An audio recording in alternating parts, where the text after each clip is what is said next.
bienvenidos a Mafikun. Hoy vamos a hacer un problema de efecto fotoeléctrico, ¿de acuerdo? En este problema nos preguntan, en primer lugar, que expliquemos qué significa cada uno de los términos de la ecuación de Einstein que explica el efecto fotoeléctrico, y luego también nos piden que expresemos, que deduzcamos la fórmula de la longitud de onda umbral en función del trabajo de extracción y de las constantes universales. Primero vamos a hablar de la ecuación de Einstein para explicar el efecto fotoeléctrico y de cada uno de sus términos. El primer término, el de la constante de Planck multiplicado por la frecuencia, lo que representa es la energía de los fotones, es decir, la energía de la luz con la que iluminaremos la placa metálica para arrancarle electrones. Entonces, simplemente recordar que la energía de los fotones está relacionada con la frecuencia de esa luz. Por ejemplo, si iluminamos con luz roja, la frecuencia del color rojo es más pequeña que, por ejemplo, la frecuencia del color verde, ¿de acuerdo? Y dentro de los colores, el color que tiene mayor frecuencia sería el azul, ¿de acuerdo? El más cercano al ultravioleta. Por lo tanto, si la luz con la que iluminamos la placa es azul, tendrá más energía que si es roja. Vale, una vez aclarado el primer término, hablaremos del segundo término, el de H por la frecuencia umbral o la frecuencia umbral. Este término se le considera o se le llama también función de trabajo. ¿Y qué representa? Representa la energía necesaria para arrancar un electrón del metal. Por lo tanto, este término dependerá únicamente del tipo de metal sobre el que apliquemos la luz. Si es sodio, por ejemplo, en este caso el sodio, tiene una función de trabajo de estos julios, ¿de acuerdo? Si fuera otro metal, en vez de sodio fuese potasio, rubidio, pues este término variaría, que cada metal tiene su propia función de trabajo, cuesta más o menos arrancarle un electrón, ¿de acuerdo? Y por último, el tercer término, que es esta expresión de la energía cinética, ya que es la energía cinética con la que los electrones van a salir del metal. Es decir, una vez aplicado la energía del fotón, parte de la energía se empleará en extraer el electrón y luego de aquí saldrán electrones con una energía cinética, que es la que representa el tercer término, ¿vale? Aclarado esto, vamos ahora a expresar la longitud de onda umbral en función de la función de trabajo. Fijaros, este término de aquí es lo que llamamos función de trabajo, lo representamos como W sub 0. Por lo tanto, podemos decir que el trabajo de extracción es igual a la constante de Planck multiplicado por la frecuencia umbral. Acordaros que la frecuencia umbral es la frecuencia mínima a partir de la cual se puede llevar a cabo el efecto fotoeléctrico. Si la frecuencia es inferior a la frecuencia umbral, no conseguiremos arrancar ningún electrón del metal. Tiene que ser igual a esa o superior, ¿de acuerdo? Por lo tanto, tenemos esta expresión, pero a nosotros nos piden longitud de onda umbral. Aquí tenemos frecuencia. Entonces debemos recordar que la longitud de onda y la frecuencia están relacionadas a través de la velocidad de la luz. La velocidad de la luz es igual a la longitud de onda, en este caso umbral, por frecuencia umbral, ¿de acuerdo?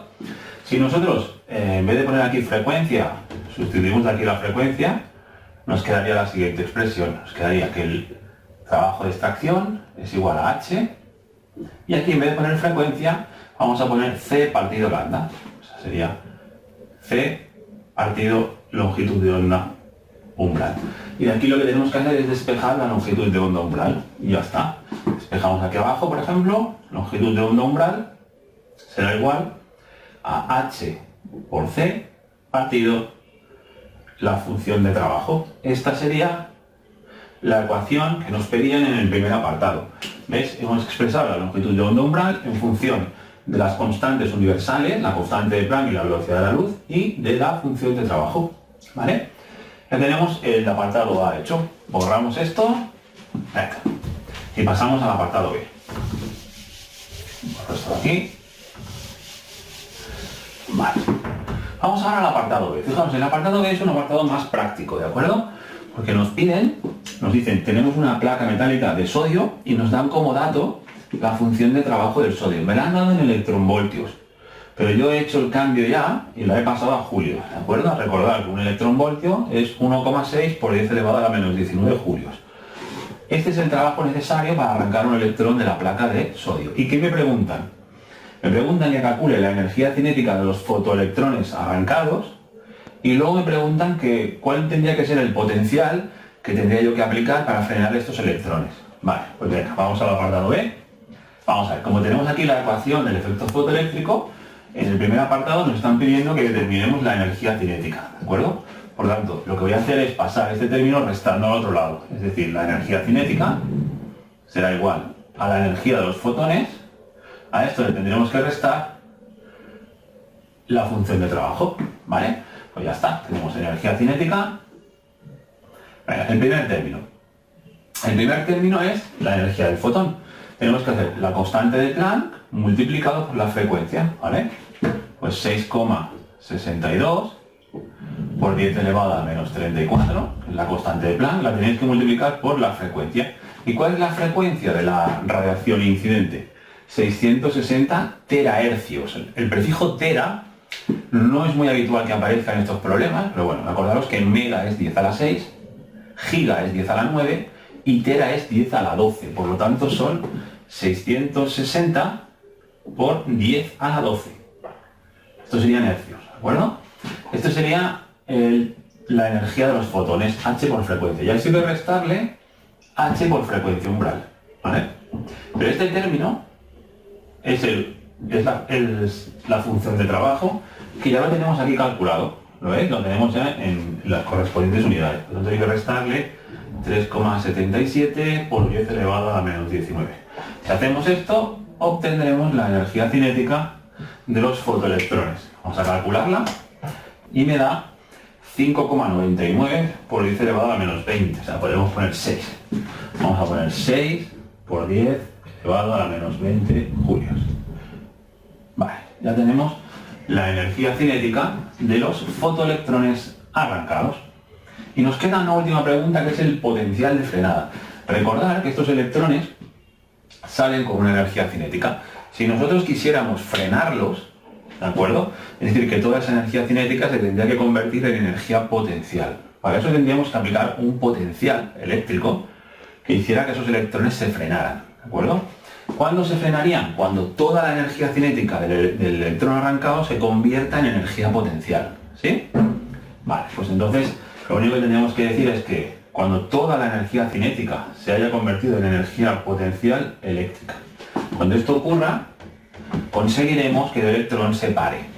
Entonces, fijaos que la energía cinética la tenemos, pero la energía potencial, acordaros del tema de campo eléctrico, la energía potencial eléctrica la podéis expresar como la carga por la diferencia de potencial, ¿sí?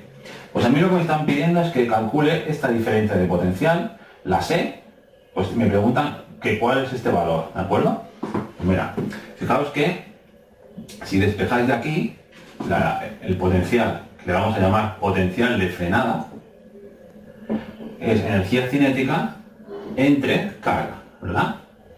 La energía cinética es la que tenemos aquí, 6 por 10 a la menos 20.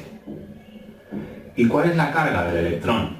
Pues 1,6, bueno, menos 1,6 por 10 elevado a menos 19. El signo, calculamos esto y obtendremos el valor del potencial. Vamos a calcularlo, sería 6 por 10 elevado a menos 20 dividido entre 1,6 por 10 elevado a menos 19. Esto me da menos 0,375 voltios. Este es el potencial de frenada, ¿de acuerdo? Normalmente es negativo. Normalmente muchos enunciados nos lo dan en positivo, nos lo dan en valor absoluto. Pero el potencial de frenada realmente tiene que ser negativo. Porque para yo conseguir frenar este electrón, el electrón tendría que ir acercándose hacia el polo negativo de un electrodo, con lo cual el potencial final será más pequeño que el inicial. Al restar final menos inicial dará siempre negativo. Pero bueno, muchas veces el potencial de frenada lo vais a ver expresado en positivo. Aquí es el valor con su correspondiente signo. Bueno, y esto es todo. Espero haberos ayudado y nos vemos en el siguiente problema. Un saludo.